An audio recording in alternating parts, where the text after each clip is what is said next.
মামা আসবে, বিড়াল মামা আসবে, এগুলো বলে আপনারা ভয় দেখেন না? ওমরে ফারুক যখন মদিনার খলিফা, ওমরে ফারুক যখন মদিনাতে পিস এস্টাবলিশ করলেন, শান্তি প্রতিষ্ঠা করলেন, মদিনার মায়েরা যখন বাচ্চাদেরকে ঘুম পাড়াতো, তারা কখনো বলতো না বাঘ আসতেছে ঘুমাও, সিংহ মামা আসবে ঘুমাও। মদিনার মহিলারা বলতো তাড়াতাড়ি ঘুমাও, ওই যে ওমর আসতেছে ওমর। সুবহানাল্লাহ পড়বেন না? তো তারা হচ্ছে আমাদের মডেল। এখন আমরা এদেরকে মডেল বানাই না। আল্লাহ বলেন দরাবাল্লাহু মাসালাল লিল্লাযিনা আমানু ইমরাতা ফিরআউন। গোটা বিশ্বের সব মুমিন নারীদের জন্য আল্লাহ ফেরাউনের বউকে মডেল বানিয়েছে। কি নাম? আসিয়া। আহা, আল্লাহর সামনে একবার মাথা নত করেছে, পৃথিবীর কোন শক্তির সামনে মাথা নত করে নাই। আসিয়া এবং ফেরাউনের ফিনান্স মিনিস্টার, অর্থমন্ত্রীর বিবি লুকিয়ে কালিমা পড়েছে, সাইয়েদনা মূসা আলাইহিস সালামের উপর ঈমান এনেছে। ফেরাউন শুনে দুইজনকে ডেকে নিয়ে আসলো। অর্থমন্ত্রীর বউয়ের সাথে দুধের বাচ্চা, বলল দুইজন নাকি ঈমান এনেছো লুকিয়ে লুকিয়ে, এক আল্লাহরে ছাড়ো, আমি ফেরাউনরে সেজদা দাও। এরা বলল জীবন যাবে কিন্তু ঈমান যাবে না, জীবন দিব কিন্তু ঈমান দিব। প্রথমে ধরলো অর্থমন্ত্রীর বউকে, তাড়াতাড়ি আমার পায়ে সেজদায় লুটিয়ে পড়ো। সে বলে না, জীবন যাবে ঈমান যাবে না। বললো তাই নাকি, দেখি তোমার ঈমানের কত পাওয়ার। জল্লাদরে বলল কড়াইয়ের ভেতরে আগুন গরম করো, তৈল গরম করো, দুধের বাচ্চাটারে টেনে নিয়ে তেলের মধ্যে ছেড়ে দাও। কল্পনা করতে পারেন? দুধের বাচ্চাকে মায়ের বুক থেকে ছিনিয়ে নিয়ে তেলের মধ্যে ফালাচ্ছে, বাচ্চাটা রোস্ট হয়ে যাচ্ছে, আর বাচ্চাটা বড় মানুষের মতো মাকে বলছে মা চিন্তার কারণ নাই, এটা উত্তপ্ত তেল নয়, এটা জান্নাতের বাগান।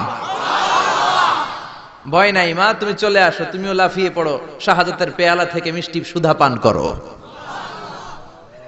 মহিলার ঈমান আরো বেড়ে গেল। সে বলল আমি জীবন যাবে ঈমান যাবে। ফেরাউন বলল তোর ঈমান কত আমি দেখে নেব। এই মহিলাটাকেও উত্তপ্ত তেলের মধ্যে ছেড়ে দেয়। বাকি রইল ফেরাউনের বউ আসিয়া। আসিয়া রে ফেরাউন বলল আসিয়া এক আল্লাহর ইবাদত ছাড়ো, আমারে সেজদা দাও। আসিয়ারও এক কথা, জীবন দিব ঈমান দিব না। ফেরাউন বলে আসিয়া তোরে উলঙ্গ করব, বউ হয়েছিস, আই ডোন্ট কেয়ার। হাজার হাজার মানুষের সামনে নিজের বউকে উলঙ্গ করলো, তক্তার মধ্যে উলঙ্গ বউকে শুইয়ে হাতের মধ্যে পেরেক ঢুকালো, পায়ের মধ্যে পেরেক ঢুকালো, এক একটা পেরেক ঢুকায় তক্তার মধ্যে ছিদ্র হয়ে ঢুকে আর ফিনকি দিয়ে রক্ত বের হয়। আসিয়া চিৎকার মারে। ফেরাউন বলে তাড়াতাড়ি আসিয়ারে তেলের মধ্যে ফেল। আল্লাহ বললেন জিব্রাইল যা, জান্নাতটা তুলে নিয়ে আসিয়ার চোখের সামনে ধর, আমার আসিয়া জান্নাত দেখে দেখে যেন আমার কাছে আসে। মালিক তুমি জান্নাতে, তোমার পাশে আমায় একটি ঘর বানিয়ে দিও, একটি ঘর বানিয়ে দিও। সে বিভীষিকাময় মহাদিনে তোমার কাছে তুমি টেনে নিও। মালিক তুমি জান্নাতে, তোমার পাশে আমায় একটি ঘর বানিয়ে দিও। পড়েন আমিন। এই জন্য আসিয়াকে রব্বুল আলামিন গোটা বিশ্বের সব নারীদের জন্য মডেল বানালেন। তার মানে কাফেরের বউ মুমিন নারীদের মডেল। আবার নবীর বউ লূত আলাইহিস সালামের বউ, নূহ আলাইহিস সালামের বউ কাফের নারীদের মডেল। সুবহানাল্লাহ কইবেন না? এজন্য ইসলাম হচ্ছে অনেক ব্রড মাইন্ডেড। এই কোরআনের মধ্যে আল্লাহ সব দিয়েছে, আপনার যা দরকার। এই ফেরাউনের স্টোরিগুলো কোরআনের ভেতরে আছে না নাই? নূহ আলাইহিস সালামের ঘটনা আছে না নাই? তো বাচ্চাদেরকে সিংহ মামার গল্প, বিলায়ের গল্প না শোনায় কোরআনের গল্প শোনাবেন, নবীদের গল্প শোনাবেন। ছেলেগুলো ভদ্র হবে, ইসলাম শিখবে, আল্লাহওয়ালা হবে। চিল্লা এখন ঠিক কিনা? যা দরকার আল্লাহ সব বলে দিলেন, আর বললেন বাস যা বলার সব বলে দিছি, নতুন করে আর কিছু বলবো না, মারামারি করার কোনো সুযোগ নাই। চিল্লা এখন ঠিক কিনা? আমরা এখন ফতুয়া দিতে ব্যস্ত, বলি ও কাফের, ও কাফের, ও 10 কারণে কাফের, ও 20 কারণে কাফের। এই কাফের মরলে তার কবর দেয়া হলে কবরের উপর যে ঘাস উঠবে মাটিতে, ওই ঘাস যদি কোনো গরু খায়, ওই গরু যে দুধ দিবে, দুধ যে খাবে ওইটাও কাফের। এরকম উল্টাপাল্টা ফতোয়া আছে না নাই? এগুলো করা যাবে না। কোরআনের পথে আসতে হবে। কোরআন হচ্ছে আমাদের জন্য সমাধান। যা দরকার সব দিলেন। সাগরের অতল গহ্বরে কি আছে, প্রশান্ত মহাসাগরের নিচে কি আছে, পোর্টোরিকোতে কি আছে, আটলান্টিকের মারিয়ানা ট্রেঞ্চে কি আছে, আটলান্টিকের ঝঞ্ঝা বিক্ষুব্ধ সাগর বারমুডা ট্রায়াঙ্গেলের ভেতরে কি আছে, আল্লাহর কোরআনে আছে না নাই? কেমন গুলো তিমি মাছগুলো ঘুরে সাগরের ভেতরে, কি কি খনিজ সম্পদ দিয়েছেন, কি কি পানি দিয়েছেন, কোথায় কোথায় ক্যাকটাস দিয়েছেন। জিওগ্রাফিক্যাল চ্যানেলগুলো লোকজন দেখতে চান, এগুলো দেখবেন। দেখবেন যে সাগরের ভিতরে কত অভূতপূর্ব, কত কিসিমের, কত ডিজাইনের মাছ আল্লাহ বানিয়েছে। একটা মাছের কালারের সাথে আরেকটার মিল নাই। কোনটা সোনালী, কোনটা সবুজ, কোনটা কালো, কোনটা সাদা। আবার এমন মাছ আছে ওই মাছের মধ্যে টাচ করলে ইলেকট্রিক্যাল শক করে। কোন সুবহানাল্লাহ। ওই মাছ আপনি ধরতে পারবেন না। ওই মাছ যদি আপনি ধরেন ইলেকট্রিক্যালি শক করবে, আপনাকে ছেড়ে দিতে হবে। আবার উড়ুক্কু মাছ আছে, উড়ুক্কু মাছ, এটা সাগরের উপর দিয়ে উড়ে, যতক্ষণ মন চায় উড়ে, আবার লাফ দিয়ে পানির ভেতরে ঢুকে চিল্লায় বলেন আল্লাহু আকবার। আল্লাহ বললেন সাগর জলের অতল গহ্বরের কথা বললাম। পৃথিবীর মধ্যে যা যা আছে, সাগরের কথা, মরুভূমির কথা, পাহাড়ের কথাও বললাম। বড় বড় পাহাড়ের কথাও কোরআনে আছে না নাই? আল্লাহ বললেন ওয়াজআলনাল জিবালা আওতাদা, পাহাড়কে আমি পেরেকের মতো বানিয়েছি। পেরেক যদি কাঠের মধ্যে ঢুকে দেন, পেরেকের বেশিরভাগ চলে যায় কাঠের ভিতরে, সামান্য মাথাটা বাইরে থাকে। ঠিক তেমনি পাহাড় দুনিয়াতে উপরে দেখা যায় যতটুক, তার 3 ডবল মাটির নিচের পাহাড় থাকে। আমরা জানি না। মাউন্ট এভারেস্ট 29,035 ফিট, কি বিশাল সাগরমাতা, নেপালে অবস্থিত। এই 29,035 ফিট যদি উপরে হয়, তার 3 ডবল পাহাড় আছে মাটির নিচে। চিল্লা এখন আল্লাহু আকবার। দ্য বায়োলজিক্যাল অ্যাসপেক্ট অফ মাউন্টেইনস, কেমন করে আল্লাহ পাহাড় বানালেন। জাবালে আবু কুবাইস আল্লাহ প্রথমে বানালেন, যে পাহাড়ের ভেতরে মক্কার কাবা ঘরের যে হাজারে আসওয়াদ, বন্যার সময় এই পাহাড়ের ভেতরে আল্লাহ লুকিয়ে রেখেছিলেন। এই সিলসিলাতুল জিবাল এখান থেকে শুরু হলো। গোটা বিশ্বের সব জায়গায় আল্লাহ পাহাড় ছড়িয়ে দিলেন, মরুভূমি ছড়িয়ে দিলেন। মহাকাশের কথা আল্লাহ বললেন, সুপারনোভার কথা আল্লাহ বললেন, ব্ল্যাক হোলের কথা আল্লাহ কোরআনে বলেছেন। এই যে বিশাল বিশাল তারার কথা আমরা শুনি, সূর্য পৃথিবী থেকে 13 লক্ষ গুণ বড়। ব্যাটেল জিউস, ইটা ক্যারিনা, বৃহস্পতি, কত বড় বড় তারা। এই তারাগুলো ঘুরতে ঘুরতে ব্ল্যাক হোলের রেঞ্জের মধ্যে যদি ঢুকে যায়, ছোট্ট বাচ্চার মুখে চকলেট দিলে বাচ্চা চকলেট যেমনি চুষে ফেলে, ব্ল্যাক হোল এই বিশাল দৈত্য আকারের তারাগুলোকে 1 সেকেন্ডের মধ্যে চুষে শেষ করে ফেলে। এই কথাগুলো কোরআনে আছে না নাই? তাহলে সাগরের নিচের কথা বললেন, পৃথিবীর উপরে যা দেখা যায়, বায়োলজিক্যাল অ্যাসপেক্ট অফ মাউন্টেইনস এর কথা বললেন, ডেজার্টের কথা বললেন, সাহারা মরুভূমির কথা বললেন, পাখির কথা বললেন, প্রাণীর কথা বললেন। আমাদের যা দরকার সব কোরআনে দিয়েছে কে? মায়ের পেটে আমরা ছিলাম। Embryology, how the little embryo develops in mother's womb, মায়ের পেটে বাচ্চা কিভাবে বড় হয় সেটাও বললেন। এজন্য কোরআন হচ্ছে আমাদের জন্য সমাধান। আপনি যত বিপদেই পড়েন, কোরআনের ভেতরে সমাধান আছে না নাই? সমাধান চাও যদি জীবনে, মরণে ফিরে যাও, খুঁজে নাও, চোখ রাখো কোরআনে। If you want a solution this দুনিয়া এন্ড আখিরা, go back, have a look to the holy কোরআনে। সুবহানাল্লাহ। এজন্য ইসলামকে আপনি কোন একটা গণ্ডির মধ্যে সীমাবদ্ধ করতে পারবেন না। শুধু বাংলাদেশের ইসলামটা দেখেই আপনি পুরো ইসলামের ব্যাপারে একটা ব্রড সেন্স আনতে পারবেন না। আপনি হজে যান, উমরায় যান, দেখবেন কত দেশের মানুষ, কত মতের মানুষ, কত দলের মানুষ, কত মাযহাবের মানুষ। আব্দুর রহমান আস-সুদাইস নামাজ পড়াচ্ছে, তার পেছনে আমরা যারা নিচে বাঁধি তারাও আছি, উপরে বাঁধে তারাও আছে, যারা বাঁধে না তারাও আছে, ঠিক কিনা? যারা আমিন বলে তারাও আছে, আমিন আসতে বলে তারাও আছে, যারা দাড়ি বড় রাখে তারাও আছে, রাখে না তারাও আছে, ক্লিন শেভ যারা মারে তারাও আছে, শার্ট পরে যারা চলে তারাও আছে, টি শার্ট পরে তারাও আছে, জুব্বা পরে তারাও আছে, পুরুষ আছে, নারীও আছে, সুন্নি আছে, শিয়া আছে, কিন্তু মারামারি নাই, ঠিক কিনা? তো হজে যে যেটা দেখলেন ওইটা দেশে আনা যায় না একটু কষ্ট করে? হজের মধ্যে যে শিক্ষাটা আপনি গ্লোবাল ইসলামকে দেখলেন। ইসলাম হচ্ছে গ্লোবাল, বিশ্বজনীন, কালজয়ী ধর্ম। এটাকে একটা ছোট্ট জায়গার মধ্যে, একটা দেশের মধ্যে, সিঙ্গেল টেরিটরির ভেতরে, একটা মতের ভেতরে সীমাবদ্ধ করার কোনো সুযোগ নাই। চিল্লায় বলেন ঠিক কিনা? বিশ্বনবী যা শিখিয়েছেন তাতেই কল্যাণ। যতগুলো সুন্নাত বিশ্বনবী দেখিয়েছেন ততগুলোই কল্যাণ। কেউ বিশ্বনবীর এই সুন্নাতটা মানবেন, আপনারা আরেকটা মানলেন, আপনারা আরেকটা মানলেন, সবার মধ্য দিয়ে সুন্নাত জীবিত থাকবে। সুবহানাল্লাহ চিল্লায় পড়েন। এজন্য ইসলাম নিয়ে দলাদলি করবেন না তো। দলাদলি তারাই করে যারা কূপমণ্ডুক, কুয়ার ব্যাং।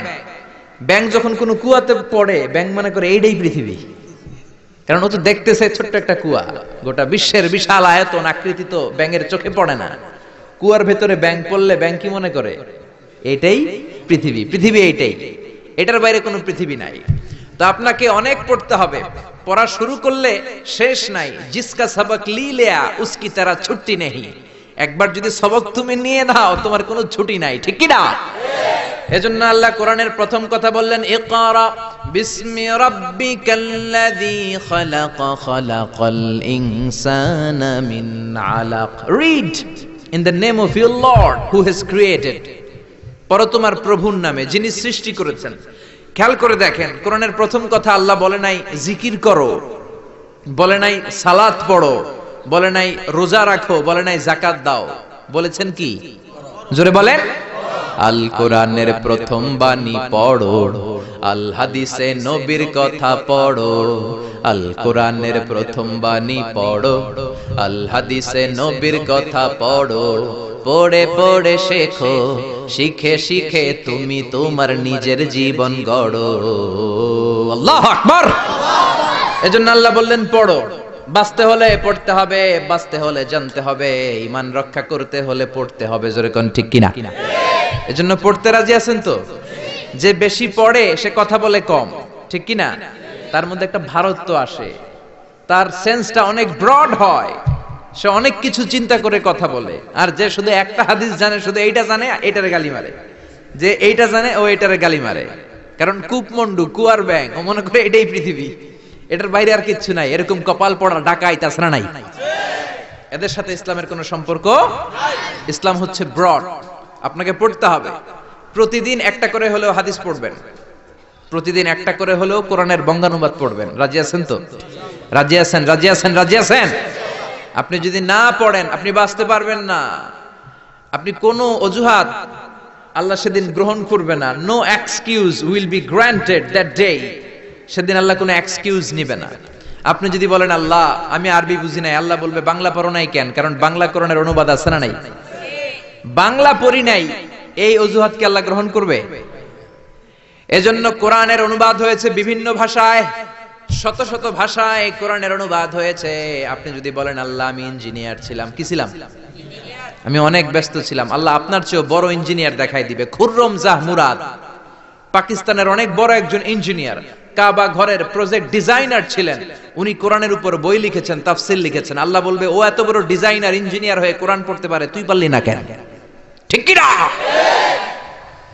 আপনি যদি বলেন আল্লাহ আমি ডাক্তার ছিলাম, ডাক্তার অনেক ব্যস্ত ছিলাম, আমি এমবিবিএস করেছি, এফসিপিএস করেছি, বিদেশি ডিগ্রি নিয়েছি, এই ডিগ্রি নেওয়ার কারণে আমি আসলে পড়তে পারি না এই কোরআন, আল্লাহ মাফ করে দিবে?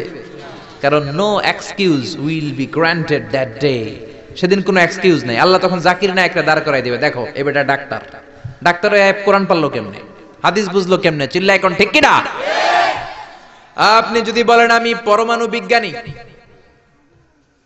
বাংলাদেশের আল্লামা শমশের আলীকে দাঁড় করাইয়া দিবে। শমশের আলী চিনেন? The scientific indications of the Holi Quran, Islamic foundation থেকে একটা বই বেরিয়েছে। উনি পরমাণু বিজ্ঞানী, বাংলাদেশের ডক্টর শমশের আলী। উনি পরমাণু বিজ্ঞানী হয়েও কোরআন বুঝে, তুই বুঝলি না কেন?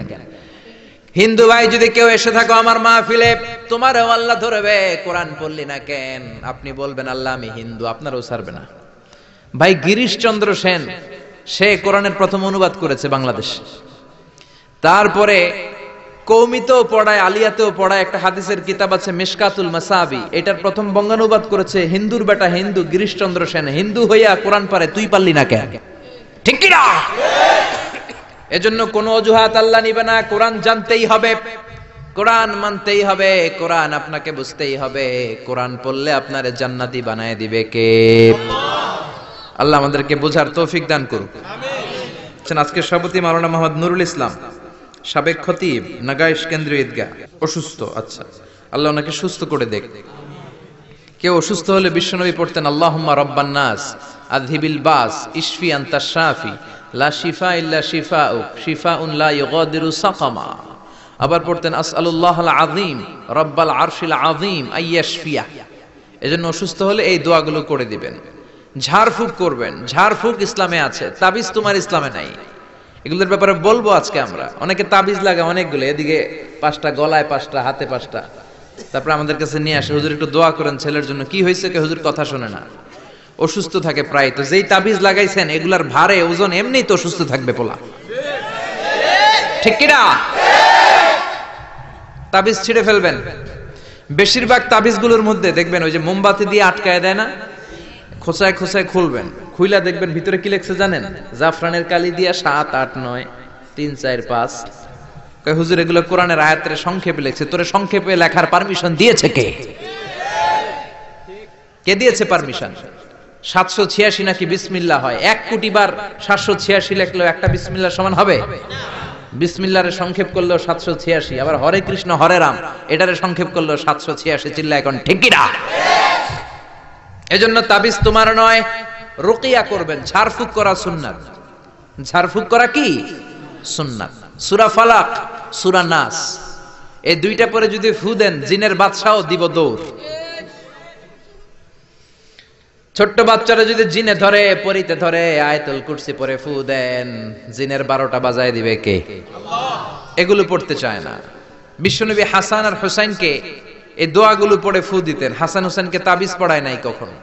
বিশ্বনবী একটা স্পেশাল দোয়া পড়তেন, বুখারীর বর্ণনা, আউযু বিকালিমাতিল্লাহি তাম্মা মিন কুল্লি শাইতানিন ওয়া হাম্মা ওয়া মিন কুল্লি আইনিন লাম্মা।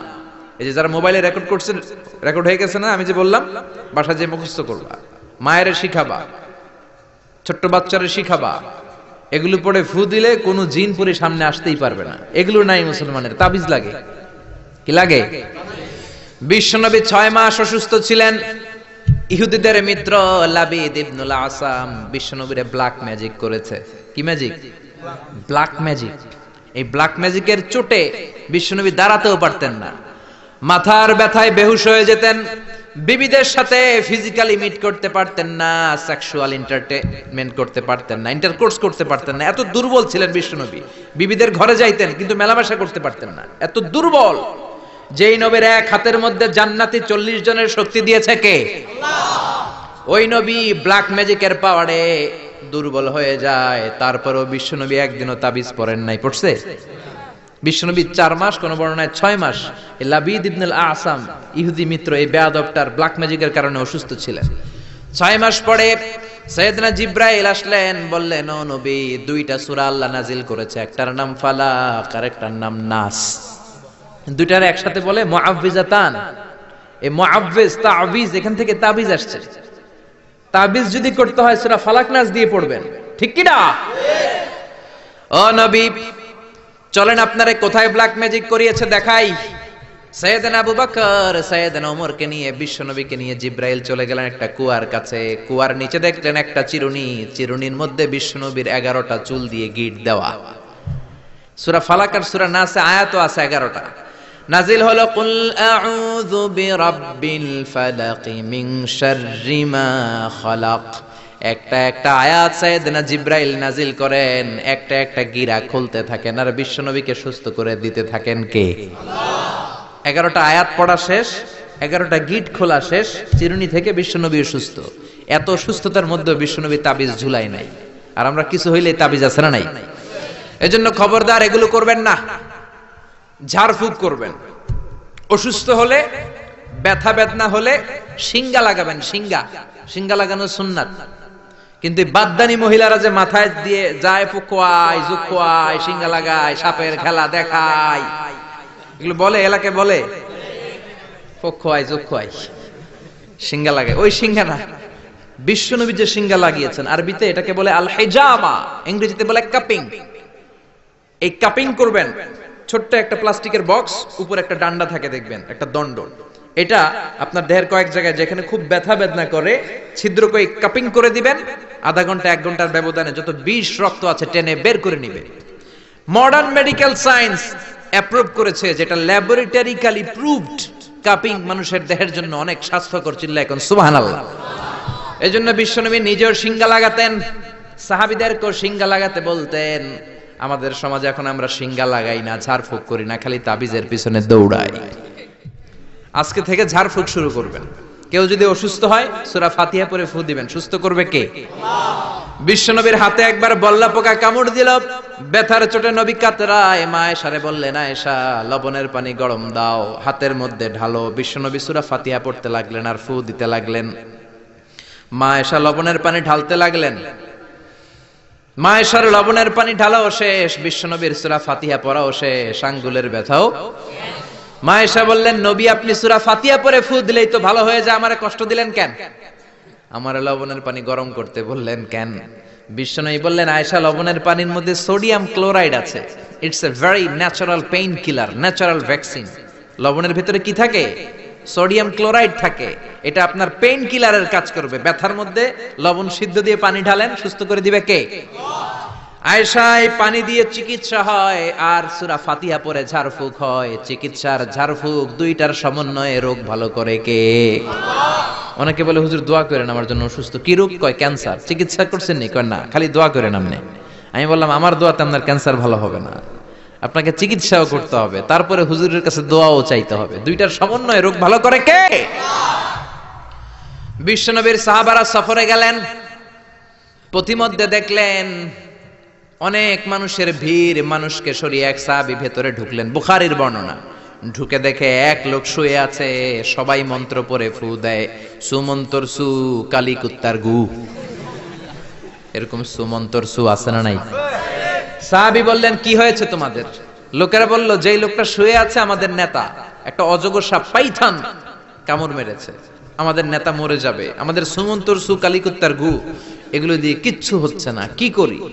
বুখারীর বর্ণনা। সাহাবী বলেন, আমার কাছে এমন এক জিনিস জানা আছে যেটা পরে ফু দিলে ভালো করবে কে? ওরা বলতে লাগলো, তাহলে তুমি করো। সাহাবী কয়, না করুম না, শর্ত আছে। কি শর্ত? 100 ছাগল দিবা। কয়টা ছাগল? কতিফু গানাম, এক পাল ছাগল দিতে হবে। সবাই চিন্তা করলো, যেটা অসুস্থ আমাদের নেতা, নেতা মরে গেলে আমরা হয়ে যাবো খেতা।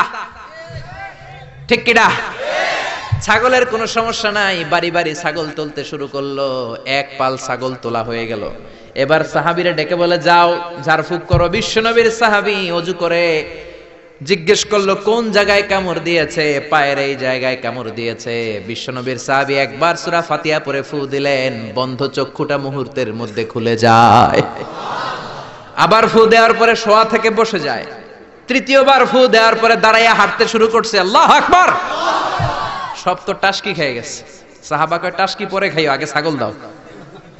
100 ছাগল নিয়ে বাপের বেটার মতো মদিনায় ফিরে আসতেছে। মাঝ পথে সাহাবাদের পেটে প্রচন্ড ক্ষুধা, কয়েকটা ছাগল জবাই করেও খাইছে গোশত। এখন চিন্তা করলো, হায় রে, কোরআন বেচা যে ছাগল লইলাম, এটা জায়েজ হয়েছে কিনা খাওয়াটা? বিশ্বনবীর মাসালা জিজ্ঞেস করার দরকার আছে না নাই? মদিনায় যে বিশ্বনবীর দরবারে হাজির, সালাম দেয়, ও নবী, সফর থেকে এসেছি, এমন এমন ঘটনা, 100 ছাগল এনেছি, ফাতিহা দিয়ে ঝাড়ফুঁক করেছি, জায়েজ হয়েছে কিনা বলেন। ছাগলের গোশত সবার পেটে ঢুকে গেছে আমাদের, এখন মাসালা দেন তাড়াতাড়ি। বিশ্বনবী বললেন, জায়েজ হয়েছে মানে কোরআনের দাম বাড়ায় আসছো মিয়া, ছাগলের গোশত কিছু থাকলে আমার ঘরেও দিও। আল্লাহু আকবার। এজন্য ঝাড়ফুঁক আছে যেখানে আমরা আছি, কিন্তু সেই ঝাড়ফুঁক হইতে হবে কোরআন দিয়ে। কি দিয়ে? নাকি সুমন্তর সু? মনে থাকবে, মনে থাকবে। আল্লাহ সহি সমঝ দান করুক, পড়ি আমিন। এবার আমরা সরাসরি কোরআন থেকে শুনবো। আমি শুরুতে সূরা লোকমান থেকে একটা আয়াত তেলাওয়াত করেছি। এই সূরা লোকমানের আলোকে কিছু কথা আপনাদের সাথে শেয়ার করব। পড়েন ইনশাআল্লাহ। আরো জোরে ইনশাআল্লাহ। সূরা লোকমান কোরআনের 21 পারার সূরা, 31 নম্বর সূরা। আয়াত আছে 34টা, রুকু আছে 4টা। আমরা দ্বিতীয় রুকু থেকে কথা শুনবো। সূরাটা মাদানী নয়, সূরাটা মাক্কি। সূরাটা কি? মানে হিজরতের আগে অবতীর্ণ হয়েছে। কোরআনে ব্যক্তির নামে মোট 8 সূরা। কয় সূরা? সবাই বলেন না। 8টা সূরা ব্যক্তির নামে। এর মধ্যে 6টা হচ্ছে নবীর নামে, 2টা ওলির নামে। 6টা নবীর নামে। এক হচ্ছে সূরা ইউনুস, সূরা ইউসুফ, সূরা হুদ, সূরা নূহ, সূরা মুহাম্মদ, সূরা ইব্রাহিম। এই 6টা কাদের নামে? নবীর নামে। আর 2টা ওলির নামে, একটা হলো মহিলা ওলি আর একটা পুরুষ ওলি। মহিলা ওলি হচ্ছে মারইয়াম, ঈসা আলাইহিস সালামের মা, ওনার নামে একটা সূরা আছে না নাই? কাফ হা ইয়া আইন সাদ আছে না নাই? আর একটা হচ্ছে পুরুষ ওলি, তিনি হচ্ছেন লোকমান আলাইহিস সালাম। কোন সুবহানাল্লাহ। লোকমান আল হাকিম, আল্লাহ ওনাকে অনেক জ্ঞান দিয়েছেন, অনেক প্রজ্ঞা দিয়েছেন, অনেক মেধা দিয়েছেন, অনেক বুদ্ধিমত্তা দিয়েছেন। উনি ওনার ছেলেকে 10টা উপদেশ দিয়েছেন। এই উপদেশ বাণীগুলো আল্লাহর কাছে এত ভালো লেগেছে, আল্লাহ সরাসরি কোরআনের মধ্যে উপদেশগুলো তুলে ধরেছে। সুবহানাল্লাহ। বাড়িতে যে বলেন প্রজ্ঞার মোড়কে সুসজ্জিত 10টা উপদেশ বাণী, মহামূল্যবান উপদেশ বাণী। এখানে বেলা থেকে এই ছেলের জন্য 10টা উপদেশ দিলেন। দুনিয়ার সব বাবাদের উচিত ছেলেদেরকে এই উপদেশ দেয়া। দিতে রাজি আছেন? রাজি আছেন? রাজি আছেন? এই লোকমান ছিল একজন কৃতদাস। লোকমান ছিল একজন নিগ্র লোক, কুচকুচে কালো, ঠোঁটগুলো পুড়ো, হাতগুলো লম্বা, কুচকুচে কালো। নিগ্র মানুষ আপনারা দেখেছেন কি? যারা হজে গিয়েছেন নিশ্চয়ই দেখেছেন, দেশের বাইরে যারা ভিজিট করেছেন দেখেছেন। আমি প্রথম দেখেছি মিশরে কুচকুচে কালো মানুষ, এর আগে দেখি নাই। লম্বা লম্বা মানুষ। 2008-এ যখন গেলাম মিশরে, মাগরিবের নামাজ পড়লাম, নামাজ পড়ে সালাম ফিরাই দেখি ডান দিকে মুনকার, বাম দিকে নাকির, মানে কালো কালো লোক। জীবনও এরকম দেখি নাই আমি। 104 দেশের ছাত্র একসাথে পড়তাম ওইখানে। প্রথম ওয়ালাদ-দাল্লিন সবাই কয় আমিন, আওয়াজ করে আমিন। অনেকে দিছে দৌড়। নতুন যারা বাংলাদেশে আওয়াজ শুনে ভয় পেয়ে গেছে, কি করবে না করবে। নতুন আমল যদি কেউ দেখে অনেকের মধ্যে এই অবস্থা ঘটে, ঠিক কিনা? কুচকুচে কালো মানুষ প্রথমে দেখলাম। এরকম কুচকুচে কালো ছিল সাইয়েদনা লোকমান আলাইহিস সালাম। দেখেন, কালো হওয়ার পরেও, একজন কৃতদাস গোলাম হওয়ার পরেও তার কথাগুলো কোরআনে দিয়েছে কে? আল্লাহ।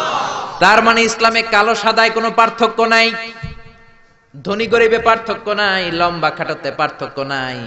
পার্থক্য হলো তাকওয়ায়। যার কলিজায় তাকওয়া বেশি সেই আল্লাহর কাছে সেরা, ঠিক কিনা? কিয়ামতের দিন কি প্রধানমন্ত্রীর জন্য আলাদা লাইন? প্রেসিডেন্টের জন্য? এমপির জন্য? কিয়ামতের দিন লাইন 2টা। কয়টা? আসহাবুল ইয়ামিন, আসহাবুশ শিমাল। একটা হবে ডানপন্থী আর একটা বামপন্থী। ডানপন্থীদের হাতের মধ্যে থাকবে লা ইলাহার পতাকা, আল্লিল্লাহি তাকবীর, আল্লাহু আকবার। আর বামপন্থীদের ওইখানে কিল ঘুষি আছে না নাই? দল 2টা। ওই দিন হবে আসল খেলা, ফাইনাল খেলা, ঠিক কি না? এজন্য ইসলাম বলে there is no difference between black and white, between upper and lower, between the richer section of the society and poorer section of the society, between the prime minister, member of the parliament and rickshaw puller, factory labor. Everyone is totally equal, 100% equal, completely equal in the eyes of Islam. চিল্লায় কোন ঠিক কি না? সাদায় কালায় পার্থক্য নাই। প্রধানমন্ত্রী কুলিওয়ালা, ঠেলাওয়ালা, রিকশাওয়ালায় পার্থক্য নাই। পার্থক্য হলো যার কলিজায় তাকওয়া বেশি সেই আল্লাহর কাছে সেরা। এজন্য লোকমান আলাইহিস সালামের কথাকে আল্লাহ সরাসরি কোট করতে একটু কুণ্ঠাবোধ করলেন, আল্লাহ তুলে দিলেন কথাগুলো। পেশায় ছিল রাখাল। পেশায় কি ছিল? সারাদিন ছাগল চড়াতো। রাতের বেলায় যখন ঘরে ফিরতো, এলাকার মানুষগুলো এরকম বসতো ওনার কথা শোনার জন্য। মাগরিবের পরে হাজার হাজার লোক চলে আসতো এই রাখালের কথা শুনতে, কারণ আল্লাহ তাকে হিকমত দিয়েছে, প্রজ্ঞা দিয়েছে, বিবেক দিয়েছে, কমন সেন্স দিয়েছে। সাইয়েদনা লোকমানের কথা শোনার জন্য হাজার হাজার লোক হয়। লোকমানের মনিব ভাবে, ঘটনা কি, আমি হলাম ওর মনিব, আমার কাছে কেউ আসে না। আর এই লোকটা আমার কর্মচারী, কুচকুচে কালো দেখতে, তার কথা শোনার জন্য লোকেরা আসে কেন? লোকদের জিজ্ঞেস করলো তোমরা আসছো কেন? আপনার রাখাল ছেলের মাথার মধ্যে এত হিকমত, এত বুদ্ধি, তার কথাগুলো শোনার জন্য আমরা এসেছি। আমার এই রাখালের এত হিকমত, এত বুদ্ধি, দেখি তো কি হিকমত আছে। ডেকে আনলো একবার লোকমানকে। লোকমান তাআলা হুনা, এদিকে আসো। ইবনে জারির আত-তাবারি ওনার তাফসীরের ভেতরে, তাফসীর ইবনে জারির আত-তাবারি, এটার মধ্যে উনি লিখেছেন, উনি যে কত কিছু লিখেছেন, উনি একটা তারিখের গ্রন্থ, ইতিহাসের গ্রন্থ লিখেছেন, তারিখে তাবারি। আলেম যারা আছেন বুঝবেন, উনি জীবনে যত পৃষ্ঠা লিখেছেন ওইটা দিয়ে যদি উনার জীবনের বয়সটারে ভাগ দেওয়া হয়, এভারেজে উনি দৈনিক প্রতিদিন লিখেছেন 85 পৃষ্ঠা। আমরা 85 পৃষ্ঠা তো পড়তেও পারি না। আপনি একদিনে 85 পৃষ্ঠা পড়ছেন কোনোদিন? উনি প্রতিদিন লিখতেন অন এভারেজ 85 পেজেস, 85 পৃষ্ঠার প্রতিদিন লিখতেন।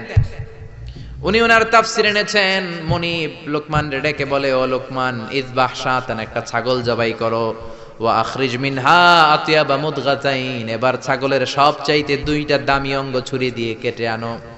সাইয়েদনা লোকমান মুনিবের কথা অনুযায়ী ছাগল জবাই করলেন, জবাই করে জিহ্বাটা আর কলবটা কেটে আনলেন। বললেন, মুনিব, এই দুইটা অঙ্গ সবচেয়ে দামি। এবার মুনিব বলল, ইযহাব ওয়াজবাহ শাতান উখরা, আরেকটা ছাগল জবাই করো, ওয়া আখরিজ মিনহা আখবাস মুদগাতাইন, এবার সবচেয়ে নিকৃষ্ট দুইটা অঙ্গ কেটে আনো। এবার সাইয়েদনা লোকমান আবার ছাগল জবাই করলেন, আবারও জিহ্বা আর কলব কেটে নিয়ে আসলেন। মুনিব বলে, মা হাদা ইয়া লোকমান, ও লোকমান, সবচাইতে উৎকৃষ্ট দুইটা অঙ্গ কেটে আনার জন্য বললাম, জিহ্বার কলব আনলা, সবচেয়ে নিকৃষ্ট দুইটা অঙ্গ কেটে আনতে বললাম, তখনও জিহ্বার কলব আনলা, ঘটনাটা কি? সাইয়েদনা লোকমান বললেন, জিহ্বা যদি ভালো হয় এর চেয়ে ভালো অঙ্গ আর হয় না, জিহ্বাটা যদি খারাপ হয় এর চেয়ে খারাপ অঙ্গ আর হয় না, ঠিক কি না? এই জিহ্বা দিয়ে যদি কোরআনের তেলাওয়াত করেন, এই জিহ্বা দিয়ে যদি আপনি আল্লাহর জিকির করেন, এই জিহ্বা দিয়ে যদি কোরআনের দাওয়াত দেন, এই জিহ্বা দিয়ে যদি ভালো ভালো কথা বলেন, এই জিহ্বাটাই হলো সেরা অঙ্গ। আর এই জিহ্বা দিয়ে যদি মিথ্যা কথা বলেন, ওয়াদার খেলাফ করেন, মানুষকে গালি দেন, চগলখুরি করেন, গীবত করেন, জিহ্বার চেয়ে খারাপ কোন অঙ্গ হতে পারে? এজন্য আল্লাহ বললেন, আলাম নাজআল লাহু আইনাইনি ওয়া লিসানাও ওয়া শাফাতাইনি ওয়া হাদাইনাহুন নাজদাইন। ও গোলাম, তোরে চোখ দিলাম, ঠোঁট দিলাম, তোরে আমি জিহ্বা দিলাম। জিহ্বা দিলেন কে? আল্লাহ। জিহ্বা না থাকলে খাবারের স্বাদ নিতে পারতেন? জোরে বলেন। আল্লাহর দেহের অঙ্গগুলার সেটিং এত সুন্দর। এই দেখেন, খাবো, এইখানে মুখ, চাবানোর জন্য ভিতরে দাঁত, ঘ্রাণ নেয়ার জন্য তার 2 ইঞ্চি উপরে নাক, দেখার জন্য চোখ। আচ্ছা, আমাদের চোখ দুইটা যদি পিছনে থাকতো, এদিকে একটা এদিকে একটা,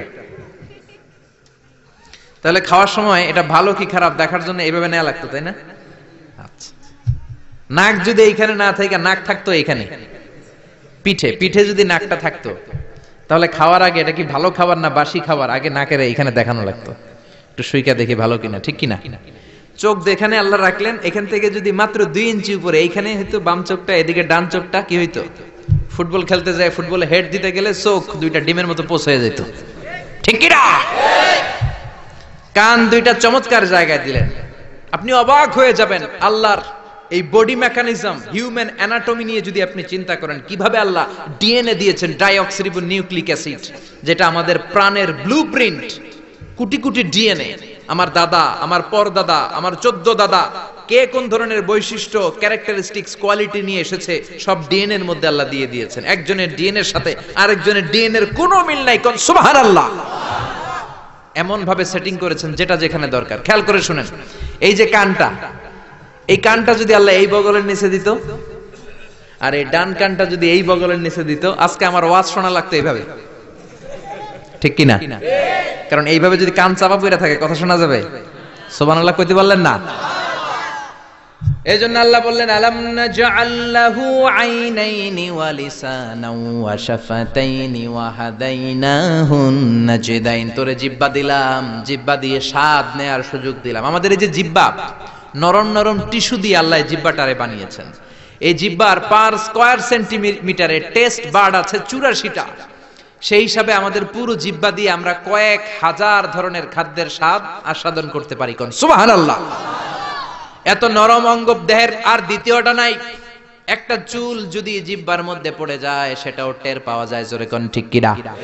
এজন্য রব্বুল আলামিন সাইয়েদনা মুসারে ডেকে বললেন, ও মুসা, তোর মেজাজ দিয়েছি গরম, কিন্তু জিহ্বা দিয়েছি নরম। ফেরাউনের কাছে যখন দাওয়াত নিয়ে যাবা, গরম মেজাজটা নিয়ে যেও না, নরম জিহ্বাটা দিয়ে নরম নরম ভাষায় দাওয়াত দিবা।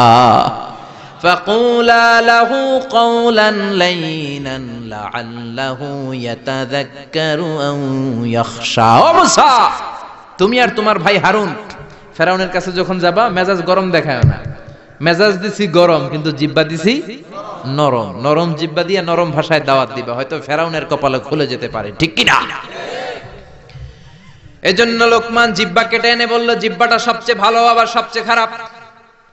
কলব কেটে এনে বলল, কলবটা সবচেয়ে ভালো সবচেয়ে খারাপ। কলবে যদি আপনি আল্লাহরে বসান, এই কলবের ভেতরে যদি আল্লাহর জিকিরে বসান, এই কলবের মধ্যে যদি সবার জন্য ভালোবাসা থাকে, peace for all, love for all, no hatred for anyone, no jealous for anyone, কারোর জন্য ঘৃণা থাকবে না অন্তরে, সবার জন্য ভালোবাসা আছে না নাই?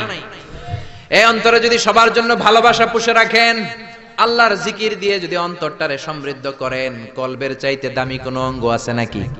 এজন্য আল্লাহ বললেন, আলা বিযিকিরিল্লাহি তাতমাইন্নুল কুলুব। দুনিয়ার কোন জিনিস দিয়ে কলব ঠান্ডা হয় না একমাত্র জিকির ছাড়া। লা ইলাহা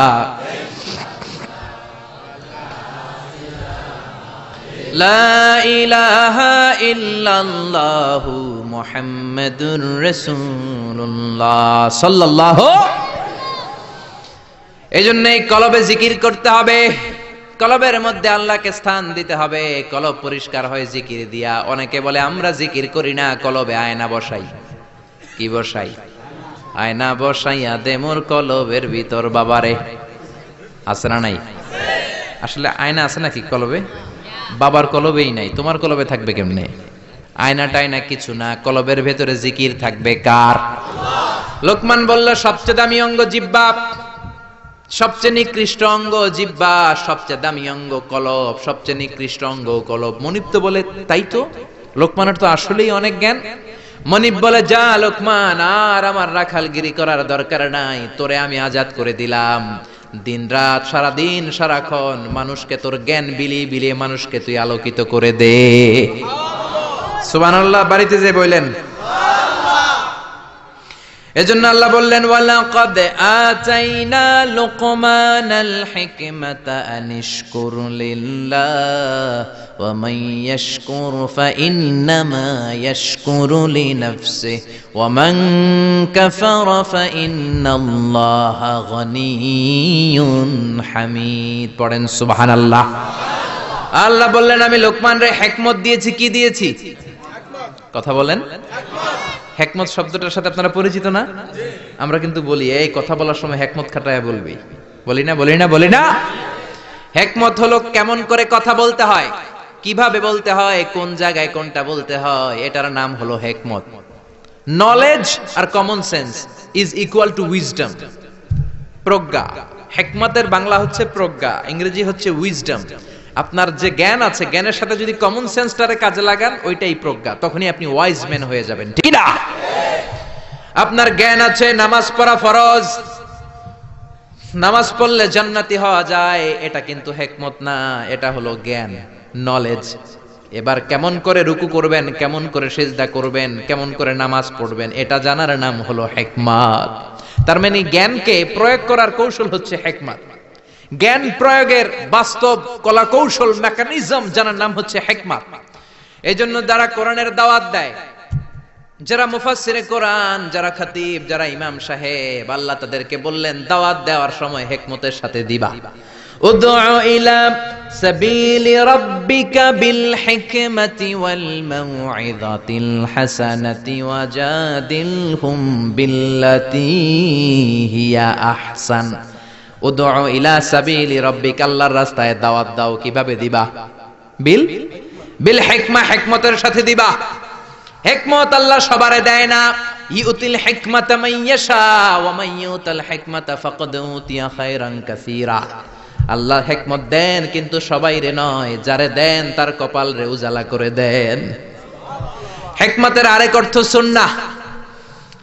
বিশ্বনবী ইউআল্লিমুহুমুল কিতাব ওয়াল হিকমা, কিতাব শিখাবে আর বিশ্বনবীর সুন্নাত শিখাবে। এই সব হিকমত আল্লাহ লোকমানকে দিয়েছেন। এজন্য রব্বুল আলামিন আমাদেরকেও হিকমত দেক। আমরা চাই কি চাই না? চাই কি চাই না? সবাই পড়েন আল্লাহুম্মা উরযুকনা আল হিকমা। ও আল্লাহ, আপনি আমাদেরকে হিকমত দেন। পড়েন আমিন। আমি লোকমানকে হিকমত দিয়েছি আর বলেছি আনিশকুর লিল্লাহি ওয়া মান ইয়াশকুরু ফাইন্নামা ইয়াশকুরু লিনাফসি।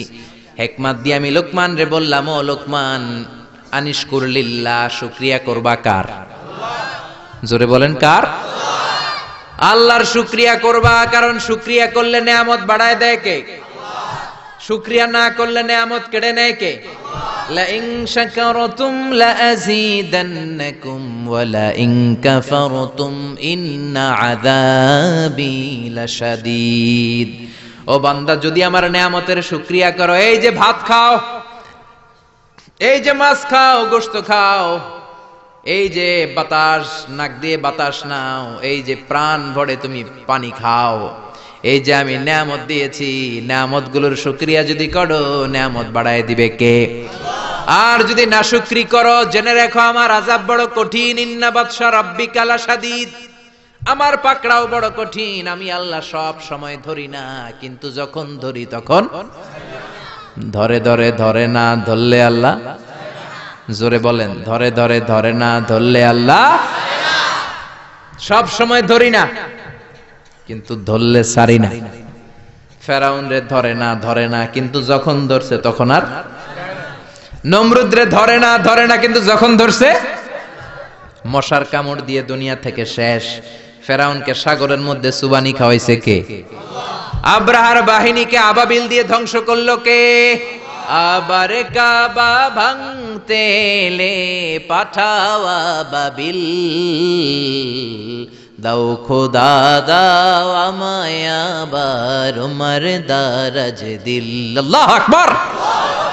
তার মানে সব সময় ধরে না, অনেক ছাড় দেয়। ফামাহিলিল কাফিরিন আমহিলহুম রুয়াইদা, কাফেরদেরকে আমি ঢিল দেই, চান্স দেই, সময় দেই, দেখি ফিরে আসে কিনা, দেখি তওবা করে কিনা, দেখি মসজিদে ঢুকে কিনা, দেখি নামাজি হয় কিনা, দেখি ভালো মানুষ সাজে কিনা। জোরে কোন ঠিক কিনা?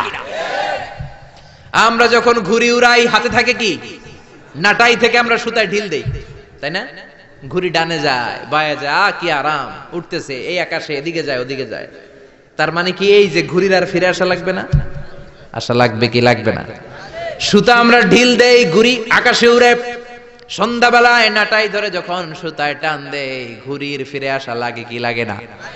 এই জন্য সুযোগ পেয়ে গাদ্দারি করো না, নাফরমানি করো না। সুতায় ধরে যখন টান দিবেন, ফিরে আসা লাগবে, ঠিক কি না? এজন্য আল্লাহ বলো শুকরিয়া করো। বললেন শুকরিয়া করে বাড়ায় দিব, না শুকরি করলে কেড়ে নিব? শুকরিয়া করবেন না কেন? এত নেয়ামত আল্লাহ আমাদের দিয়েছেন, নেয়ামত গুলো গুণে শেষ করতে পারবেন? পারবেন? আমার দেহে কত নেয়ামত, আমার ঘরে কত নেয়ামত, আমার ব্যবসা প্রতিষ্ঠানে কত নেয়ামত, গোটা বসুন্ধরা পৃথিবী ব্যাপী কত নেয়ামত, ঠিক কি না? এজন্য আল্লাহ বললেন আনিশকুরু লিল্লাহি ওয়া মান ইয়াশকুরু ফাইন্নামা ইয়াশকুরু লিনাফসিহি। শুকরিয়া করো, শুকরিয়া করলে তোমারই লাভ। যে শুকরিয়া করে নিজের জন্যই করে, নাকি আল্লাহর লাভ? আমরা শুকরিয়া করলে আল্লাহর অনেক লাভ না? আল্লাহর ক্ষমতা অনেক বেড়ে যাবে আমরা শুকরিয়া করলে, বেড়ে যাবে, বেড়ে যাবে। আল্লাহ বলে গোলাম, পৃথিবীর সবাই যদি মুত্তাকি হয়ে যাও, দুনিয়ার সবাই যদি নামাজি হয়ে যাও, আল্লাহর ওলি হয়ে যাও, আমার কোনো লাভ নাই, লাভ তোর। আর সবাই যদি কাফের হয়ে যাও, আমি আল্লাহর লস নাই, লসও তোমার। জোরে কোন ঠিক কিনা?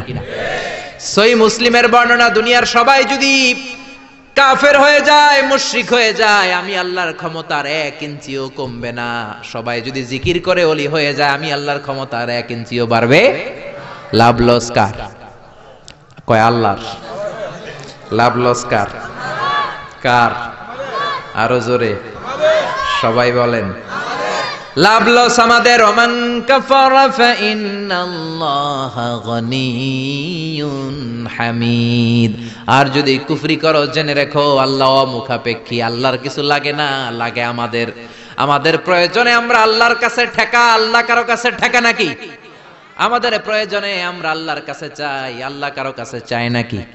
এবার সাইয়েদনা লোকমান ছেলেরে দাওয়াত দিবেন, ছেলেরে উপদেশ দিবেন, শুনতেছেন? আল্লাহ বলেন ওয়াইয ক্বালা লুকমানু লিবনিহি ওয়া হুয়া ইয়াইদুহু ইয়া বুনাইয়া লা তুশরিক বিল্লাহ ইন্নাশ শিরকা লাযুলমুন আযীম। শুরু করলেন উপদেশ। ও নবী, স্মরণ করুন এই সময়ের কথা যখন লোকমান তার ছেলেকে উপদেশ দিচ্ছে। এজন্য ছেলেরে নসিহত করবেন, উপদেশ দিবেন। বিবিকে নসিহত করবেন। কোরআনে আল্লাহ বলেছে ফাইদুহুন্না, বিবিরে ওয়াজ করো। আমরা ওয়াজ করতে চাই না, ফ্যামিলি মিটিং নাই, ছেলেদেরকে আমরা কিছু বলি না। ছেলেদেরকে উপদেশ দিবেন। লোকমান বলল, ইয়া বুনাইয়া, ও আমার বাজান, ও আমার কলিজার টুকরা সন্তান। আদর করে বলবেন, ধমক দিবেন না, এই হারামজাদা, গোলামের পোলা গোলাম, নামাজ পড়স না, আজকে তোর একদিন কি আমার একদিন। পোলাই কেবল, ঠিক আছে, আজকে আমনের একদিন, আরেকদিন আমার, ঠিক কিনা? কাজ হবে না। নরম ভাষায় দরদ নিয়ে বলবেন। হৃদয় নিংড়ানো দরদ নিয়ে কোনো কথা বললে ওই কথাটা আরেকজনের হৃদয় স্পর্শ করে, ঠিক কিনা? এজন্য দাওয়াতের ভাষা হতে হবে খুব হৃদয় স্পর্শী, নসিহত হতে হবে খুব কোমল ভাষার। অনেকে নসিহত করে মনে হয় যে আমার কি লাইবে এখন, আছে না নাই? এটা তো নসিহত না, এটা ঝগড়া। বাবা ছেলেরা ডাক দিল, ইয়া বুনাইয়া, ও আমার বাজান, ও আমার কলিজার টুকরা, ও আমার বৎস, ও আমার সন্তান, ও আমার কলিজার টুকরা, এরকম দরদ মাখা কণ্ঠে, ও আমার বাজান, ও আমার সন্তান, এভাবে ডাক দিবেন। কলিজার টুকরা সন্তান বলে প্রথম উপদেশ দিচ্ছেন, লা তুশরিক বিল্লাহি ইন্নাশ শিরকা লাযুলমুন আযীম। ও আমার কলিজার টুকরা সন্তান, শিরক করো না। কি করো না? সবাই বলেন, কি করো না? শিরক করো না, কারণ ইন্নাশ শিরকা লাযুলমুন আযীম, শিরক হলো বড় জুলুম। কারণ এই জুলুমটা কোনো মানুষের উপর জুলুম নয়, জুলুমটা কার উপর? যে আল্লাহ রিজিক দেয়, আল্লাহর না মাইনা আরেকজনের মানেন, আপনি মুমিন না মুশরিক? যে আল্লাহ আপনার স্রষ্টা, তার ইবাদত না করে আরেকজনের ইবাদত করেন, আপনি মুমিন না মুশরিক? এজন্য বললেন, লা তুশরিক বিল্লাহ, শিরক করো না। খেয়াল করবেন, সবচেয়ে জরুরি জিনিস আগে বলতে হয়, এই জিনিসটা অনেক জরুরি। শিরক কিন্তু অনেক ভয়ঙ্কর। শিরক হচ্ছে ভয়ঙ্কর ঈমান বিধ্বংসী মারণাস্ত্র। এই শিরক যদি আপনি করে ফেলেন, আপনার সব শেষ। এজন্য প্রথমে শিরকের কথা বললেন। শিরক হলো ঈমান বিধ্বংসী মারণাস্ত্র, এইডস এর চেয়েও ভয়ঙ্কর, ক্যান্সারের চেয়েও ভয়ঙ্কর। ক্যান্সারের অ্যানসার আছে, শিরকের কোনো অ্যানসার নাই, ঠিক কিনা? বিশ্বনবী বলেন, আখফা মিন দাবিবিন নামাল, পিঁপড়ার চেয়েও গুটি গুটি পায়ে তোমার দেহের ভেতরে শিরক নামক ভাইরাস ঢুকে তোমার ঈমানকে সারখার করে দিবে, ঠিক কিনা? এজন্য কখনোই কোনোভাবে শিরক করা যাবে। আমরা যখন নামাজে দাঁড়াই, আল্লাহ বলে নামাজ পড়ে পড়িস, আগে বল শিরক করস কিনা। আমরা বলি, ওয়াজ্জাহাতু ওয়াজহিয়া লিল্লাযী ফাতারাস সামাওয়াতি ওয়াল আরদা হানিফাও ওয়া মা আনা মিনাল মুশরিকিন। আমরা বলি, ও আল্লাহ, ওয়া মা আনা মিনাল মুশরিকিন, আমরা শিরক করি।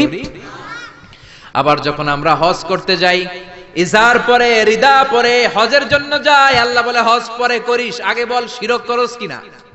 আমরা বলি, লাব্বাইক আল্লাহুম্মা লাব্বাইক, লাব্বাইক লা শারীকা লাক লাব্বাইক, ও আল্লাহ, কোনো শরীক করি না, কোনো শিরক করি না, কোন সুবহানাল্লাহ।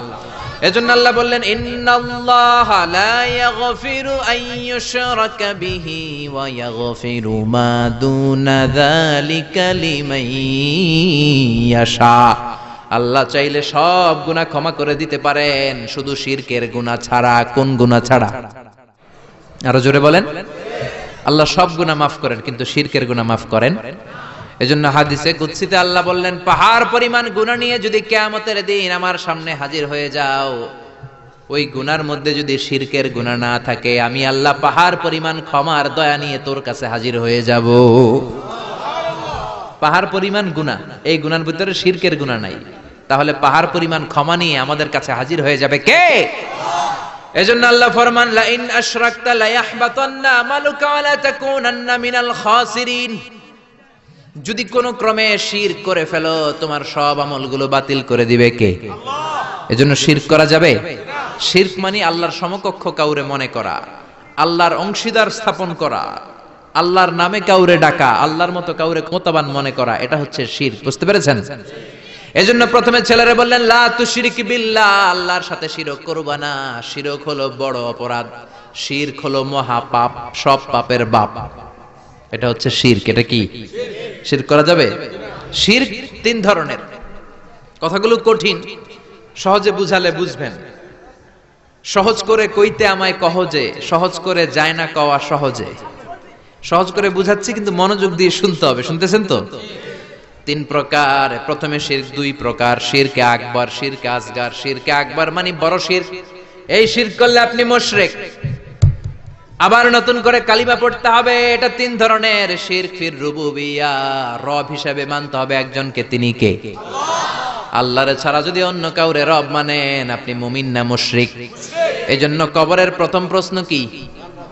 মার রব্বুক। আপনি যদি কোন জানি না, কোনই আছে না নাই?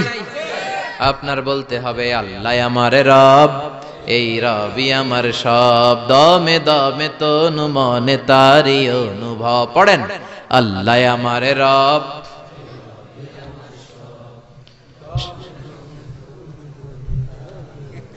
আর শিরকু ফির রুবুবিয়্যাহ, রবের নামে যদি শিরক করেন, ফেরাউন বলেছিল আনা রব্বুকুমুল আ'লা, আমি বড় রব, আমি বড় খোদা। আল্লাহ কয় তুই হুদা। এজন্য সাগরের মধ্যে চুবাইছে কে? এজন্য আল্লাহ ছাড়া কাউরে কোনোদিন রব মানা যাবে। 2 নাম্বার শিরকু ফিল উবুদিয়্যা, ইবাদত হবে একজনের, তিনি কে? এখন আপনি মসজিদেও যে আল্লাহরে সিজদা দেন, আবার দরগায় যে মাজারে যেও আপনি সিজদা দেন, আপনি মুমিন না মুশরিক? মাজারে যে অনেক মহিলারা সিজদা দেয়, আছে না নাই? কয় ছেলের জন্য বাবার কাছে গেছি, বাবার দরবারে যায়, বাবা নাকি ছেলে দিব। মাজারে গেলে বলে ছেলে পাওয়া যায়। আচ্ছা, কুত্তার যে বাচ্চা হয়, কুত্তা কোন দরবারে গেছিল? হ্যাঁ, ছাগলের যে বাচ্চা হয়, ছাগলে কোন মাজারে যায়? গাভী যে প্রতি বছর বাছুর দেয়, গাভী কোন বাবার দরবারে যায় বাচ্চা পাইলো? কথা কি বুঝেন? একটু বিবেক খাটান। এই যে কুকুরের বাচ্চা হয়, ছাগলের বাচ্চা, এরা তো কোনো মাজারে যে মানত করলো না, এদেরকে বাচ্চা দিল কে? তো কুকুররে আল্লাহ বাচ্চা দিতে পারলে কি আপনারা দিতে পারে না?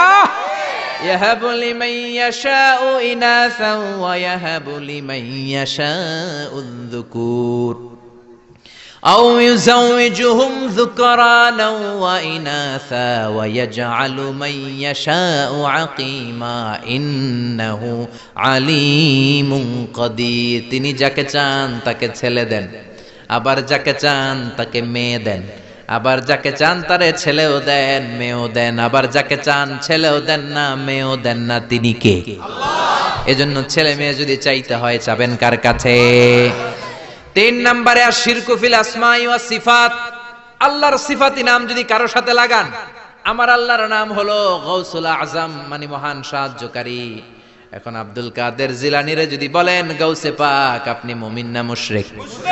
খবরদার, আল্লাহ হচ্ছে গাউসুল আজম। আল্লাহ কে? গাউসুল আজম, এটা আল্লাহর নাম, আল গাউস আল আজম। আব্দুল কাদের জিলানী অনেক বড় আল্লাহর ওলি ছিলেন। ওলিরে ওলি বলে ডাকবেন? ওলিরে আল্লাহর নাম দিয়ে ডাকা যাবে? আব্দুল কাদের জিলানী শুধু ওলি ছিলেন না, মুজাহিদ ছিলেন। মুফতাকির বিল্লাহ ছিল ওনার সময়ের প্রেসিডেন্ট। ওই প্রেসিডেন্টের ঘুষাইয়া চাপা ভাঙ্গা দিছে উনি, পিটাইয়া একেবারে সুলতানাত মাটির সাথে মিশিয়ে দিয়েছে। আব্দুল কাদের জিলানী বাগদাদে 400 মাদ্রাসা প্রতিষ্ঠা করেছে।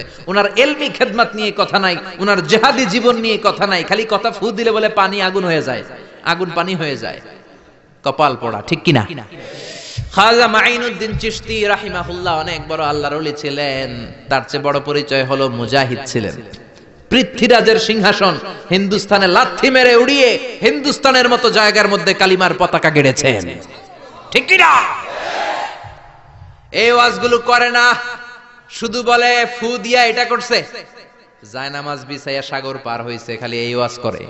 এরা এক একজন মুজাহিদ ছিলেন, এরা এক একজন স্ট্রাগল করেছেন, অন্যায়ের বিরুদ্ধে জিহাদ করেছেন। চিল্লায় বলেন ঠিক কিনা? এজন্য খবরদার, আল্লাহর নামের সাথে আল্লাহর মতো করে কাউরে ডাকা যাবে না, কোন ধরনের শিরক করা যাবে না। এটা গেল শিরকে আকবার। এবার আসেন শিরকে আসগর। শিরকে আসগর হচ্ছে ছোট শিরক। কি শিরক? কথা বলেন। এটা করলে আপনি সাথে সাথে মুশরিক হবেন না, কিন্তু কবিরা গুনাহ হবে। আপনাকে তওবা করে ক্ষমা চাইতে হবে। চিল্লায় বলেন ঠিক কিনা? ছোট শিরকের মধ্যে 1 নাম্বার হলো রিয়া, শফ, লোক দেখানো। নামাজ পড়তে হবে একজনের জন্য, তিনি কে? আল্লাহ। এখন যদি আপনি লোক দেখানো নামাজ পড়েন, আপনি শিরক করে ফেললেন। বিশ্বনবী বলেন, আমি আমার মৃত্যুর পরে তোমাদের ব্যাপারে সবচেয়ে যেই জিনিসটার আমি নবী ভয় পাই, সেটা হলো আর রিয়া, ছোট শিরক। মানুষ লোক দেখানোর জন্য কাজ করে। হজ করেছে, নামের আগে হাজি না লেখলে উনি সাইটটা ওড়ে, আছে না নাই? তো আপনি হজ করছেন কি আলহাজ লাগানোর জন্য?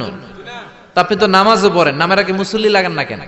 আপনার নাম হবে আল মুসল্লি আস-সাইম আল মুযাক্কি আল হাজ কুতুবউদ্দিন। কারণ আপনি নামাজ পড়েন, আপনি যাকাত দেন, আপনি রোজা রাখেন, শুধু হজটা লাগান কেন? কপাল পোড়া। হজ করেছেন আল্লাহর জন্য, খবরদার কোনোদিন নামের আগে আল হাজ লাগাবেন না। লাগাবেন? হজ করেছেন কারে দেখাইতে? কার খুশির জন্য? তো আপনি যে হজ করছেন, আপনি যে নামাজ পড়েন, আপনি যে তাহাজ্জুদে উঠে কাঁদেন, এটা নামের আগে লাগান কেন? আমলগুলো বাতিল হয়ে যাবে। রিয়া সব শেষ করে দেয়। জাহান্নামের অতল গহ্বরে একটা জায়গা আছে, ওই জায়গাটার আগুনের এত তেজ, খোদ জাহান্নাম ওই জায়গা থেকে 70 বার দিনে পানা চায়। সাহাবারা বললেন, ওই জায়গায় কারা যাবে? বিশ্বনবী বললেন, যারা লোক দেখানো আমল করবে তারা যাবে। এজন্য রিয়া করা যাবে? কয়টা বলবো? শিরকুল আসগার অনেক। তারপরে আছে আল হালাফ বিগাইরি ইসমিল্লাহ, আল্লাহ ছাড়া অন্য কারো নামে কিরা কাটা। আমাদের দেশে এগুলো আছে না নাই? কয় মাথার কসম, টুপির কসম, বিদ্যার কসম, মায়ের দুধের কসম, মসজিদের কসম, কোরআনের কসম, কোনো কিছুর নামে কসম কাটা যাবে না একজনের নাম ছাড়া। তিনি কে? মান কানা হালিফান বিল্লাহ লা মুহালাতা, যদি আপনার কসম কাটতেই হয় কোন কাজে একজনের নামে কাটবেন, তিনি কে? আপনি বলবেন আল্লাহর কসম। আবার বারবার যারা কসম কাটে তাদের মধ্যে নেফাকি আছে। বারবার নয়, কোন একটা বিষয়কে এমফাসাইজ করার জন্য, গুরুত্ব বোঝানোর জন্য অনেক সময় কসম কাটা লাগে না? বিচারে সালিশে অনেক বিষয়ে কসম কাটা লাগে তাকিদ দেওয়ার জন্য। তখন আপনি কসম কাটবেন একজনের নামে, তিনি কে? আল্লাহর নামে আপনি কসম কাটবেন। আল্লাহর নাম ছাড়া কারো নামে কসম কাটা যাবে? এরপর কোমরে কাইতন বাদে আছে না নাই? হাতের মধ্যে আজমি শরীফের সুদ যেতাম। এই যে মিশরের পরীক্ষায় যখন দিলাম, ডিম খেয়ে গেছি, ফার্স্ট হয়ে গেছি। ডিম খেলে ফার্স্ট হয়ে যাবেন? ডিম খেলে পরীক্ষায় ডিম পাবে, এটা ভুয়া কথা। এরপরে কয় জট কলা খাইস না, জমজ পোলাইব। আছে না নাই? জমজ হলে তো ভালো, 2 বারের কষ্ট একবারে সারলো। 2 বার বউয়ের কষ্ট কমে গেল। 10 মাস 2 বছর কত কষ্ট, 2 বার পেট কাটো। আর জামাইয়ের টাকা খরচ, সিজারের টাকা আছে না নাই? তো একবারে যদি হয়ে যায়, কষ্ট কমে গেল না? কপাল পোড়া। জট কলা দেখে দেখে খাইবেন, বাইসা বাইসা খাইবেন, কিচ্ছু হবে না। সুবহানাল্লাহ। এরপরে বলে, তোর যদি হাত চুলকায় তাইলে তোর টাকা আসবে। বলে না? আসলে কি আসে? টাকা আসে? আসে না। ধনী বানায় কে? গরিব বানায় কে? আবার মাথায় যদি 2 গিট থাকে, 2টা গিট থাকে, কয় তোর 2 বিয়া। আছে না নাই? মুসলমান এগুলোতে বিশ্বাস করতে পারে?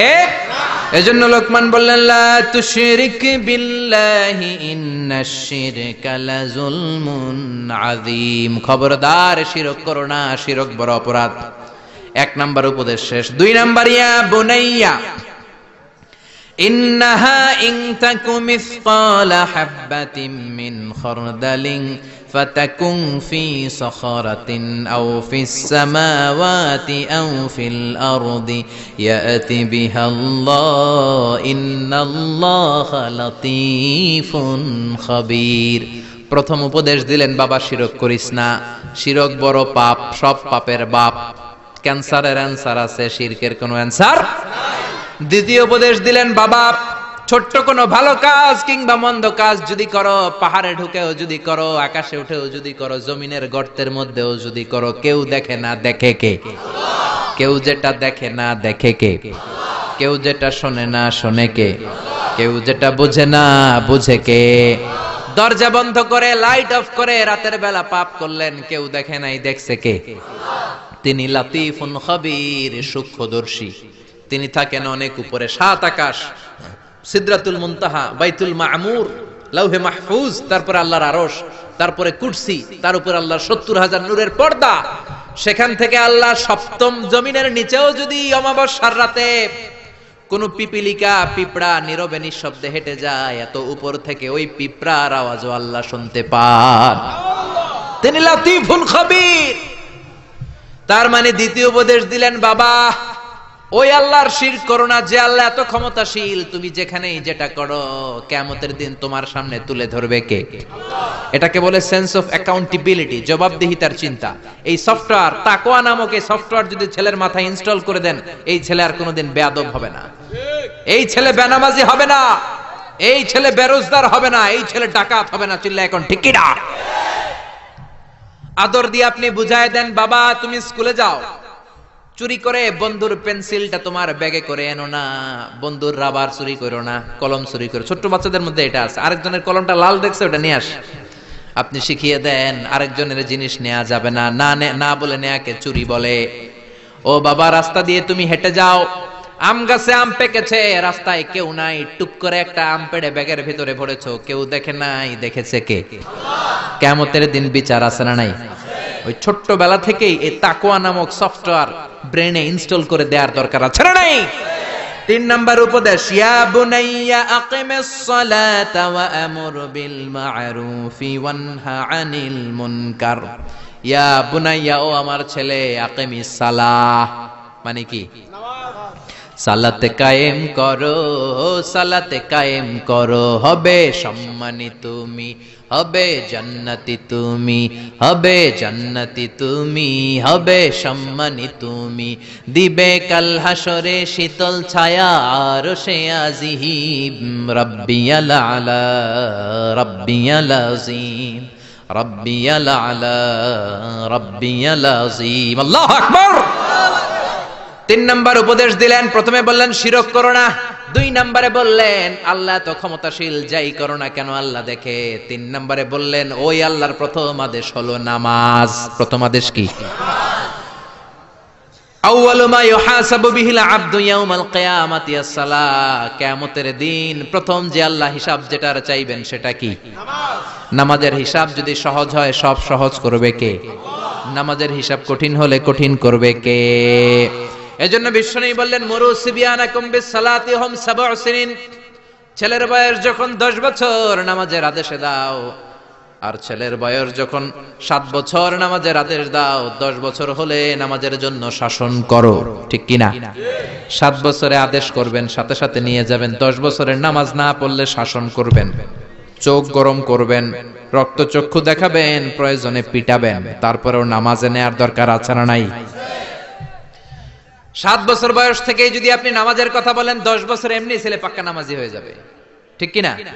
আর যদি 30 বছর বয়সে আমার কাছে পানি পড়ার জন্য আসেন, পারা যাবে? পারা যাবে? পারা যাবে? অনেকে বলে হুজুর সকালবেলায় ডাকি না, আমার ছেলে ঘুমায়, কি করুম? সকালবেলায় ঘুমায় ডাকি না, তো সকালবেলায় ভূমিকম্প হইলে কি করবেন? কথা বলেন। সকালবেলায় ঘরে আগুন লাগছে, ওই দিন কি করবেন? না, ছেলেটা ঘুমায়, ঘুমাক না একটু, আগুন লাগছে তো কি হয়েছে, পুইরা মরুক, তারপরেও ঘুমাক, এরকম করবেন? দুনিয়ার আগুনের জন্য, দুনিয়ার আগুন থেকে বাঁচাতে হলে ছেলেকে যদি ডাকতে হয়, জাহান্নামের আগুন থেকে যদি বাঁচাতে চান, ডাকার দরকার আছে না নাই? এজন্য দিন শুরু হবে ফজরের নামাজ দিয়ে। কোন নামাজ দিয়ে? জোরে বলেন। বাবা যারা আছেন নামাজের দাওয়াত দিবেন। এরপরে 4 নম্বরে বললেন ওয়া'মুরু বিল মা'রুফ, ভালো কাজের আদেশ দাও। 5 নম্বরে বললেন ওয়ানহা আনিল মুনকার, খারাপ কাজের নিষেধ করো। ভালো কাজের আদেশ, খারাপ কাজের নিষেধ, এগুলো করো। কুনতুম খায়রা উম্মাতিন উখরিজাত লিন-নাসি তা'মুরুনা বিল মা'রুফি ওয়া তানহাউনা আনিল মুনকার। ভালো কাজের আদেশ দাও, মন্দ কাজের নিষেধ। বাচ্চাদেরকে এগুলো শিখাবেন, এখন থেকে এগুলো শিখে বড় হতে হবে। আপনি একা নামাজ পড়লে হবে না, আশেপাশের বন্ধু বান্ধবদেরকে নিয়েও মসজিদে যাওয়ার দরকার আছে না নাই? একা পাপ থেকে বাঁচলে হবে না, সমাজটারও পাপ থেকে বাঁচানোর দরকার আছে না নাই? আপনি যদি বলেন আমি তো নামাজ পড়ি, হেরা না পড়লে আমার কি, আমি পাপ করি না, ওদেরকে আমি বাধা দিব না, আমার কি? আযাব আর গজব আসলে আপনিও বাঁচবেন না, আপনি সবার আগে ভুগবেন, ঠিক কি না?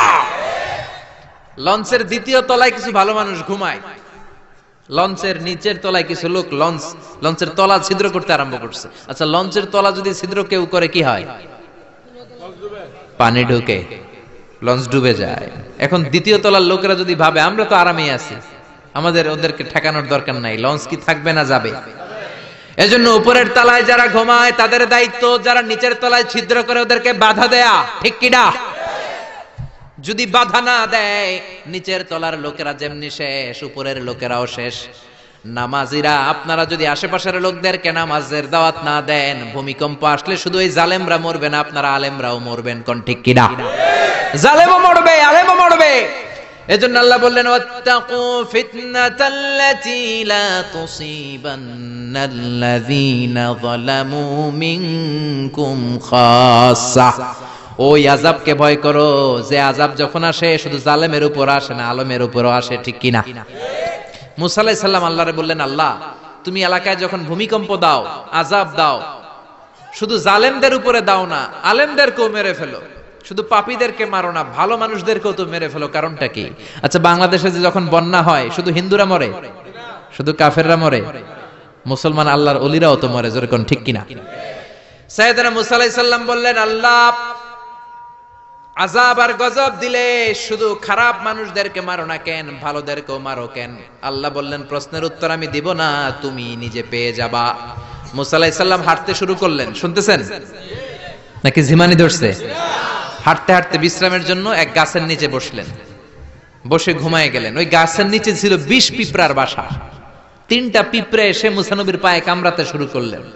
20 পিঁপড়ার কামড়ানির চোটে নবী মুসার ঘুমাতে পারে না, উঠে গেছে ব্যথায়। এই নবীর মেজাজ কি গরম না নরম? মেজাজের চোটে ঘুম থেকে উঠে পা দিয়ে পিষে পিষে পুরো বাসাটারে নাস্তানাবুদ করে দিলেন। পুরা পিঁপড়ার বাসা সে সবগুলা পিঁপড়া পা দিয়ে পিষে পিষে মারলেন। আল্লাহ ডেকে বললেন, ও মুসা, কামড় দিছিল কয়টা পিঁপড়া? সব ডেরে মারলা কেন? সবগুলারে শেষ করলা কেন? আল্লাহ ডেকে বলে, মুসা, আযাব আর গজব যখন আমি দেই বেছে বেছে দিতে পারি না, দিলে একসাথে সবাই রে দেই, ঠিক কি না? এজন্য নামাজ একা পড়লে হবে না, সবাই রে নামাজের দাওয়াত দেওয়ার দরকার আছে না নাই? এরপর আল্লাহ বললেন, ওয়াসবির, সবর করো। লুকমান তার ছেলেকে বললেন, সবর করো আলামা সাবাক। ছেলে যদি নামাজি হয়, ভালো কাজের আদেশ দেয়, খারাপ কাজের নিষেধ করে, ওই ছেলের উপর আযাব আর শাস্তি আছে না নাই? আপনি নামাজি হবেন, আপনি সৎ কাজের আদেশ দিবেন, অসৎ কাজের বাধা দিবেন, আপনার উপর জুলুম আসবে না, ধমকি আসবে না, বাতিলের তীর আপনার গায়ে আসবে না। এটা তো হতে পারে না, যেরকম, ঠিক কি না? বাস্তব ইসলামের পথে যদি থাকেন, আপনার উপর আযাব আসবে, আপনার উপর শাস্তি আসবে। এই কাগজের মধ্যে যদি কলম দিয়ে পানি লেখেন, এই কাগজটা ভিজবে না। এটার মধ্যে যদি আগুন লেখেন, কাগজটা পুড়বে না। কিন্তু বাস্তব আগুন যদি ধরিয়ে দেন, পুড়তে দেরি হবে। বাস্তব ইসলামের পক্ষে যদি থাকেন, আযাব আসতে দেরি হবে না। হকের কথা যদি বাস্তবিক ভাবে সমাজের মধ্যে ছড়িয়ে দেন, বাতিলের তীর আপনার দিকেই ছুটে ছুটে আসবে, ঠিক কিনা? ছেলেরা সান্ত্বনা দিলেন, ফাসবির, বাবা ধৈর্য ধারণ করো, বিপদে ধৈর্য ধরবা। এরপরে বললেন, ওয়ালা তুসাইর খাদ্দাকা লিন্নাস, মানুষ থেকে মুখ ফিরায় নিও না। এবার ছেলেরা সামাজিক হওয়ার উপদেশ দিচ্ছেন। আমাদের ছেলেমেয়েরা অনেক সময় অসামাজিক হয়, আনসোশাল। সাইয়েদনা লোকমান হাকিম মানুষ তো, ছেলেরা বললেন অসামাজিক হয়ো না। কিছু লোক আছে সারা বছর গোমরা মুখ করে রাখে, একটাও হাসি দেন, এরকম আছে না নাই? বাংলা পাসের মতো এরকম করে রাখে মুখটা। বিশ্বনবী কাউরে দেখলে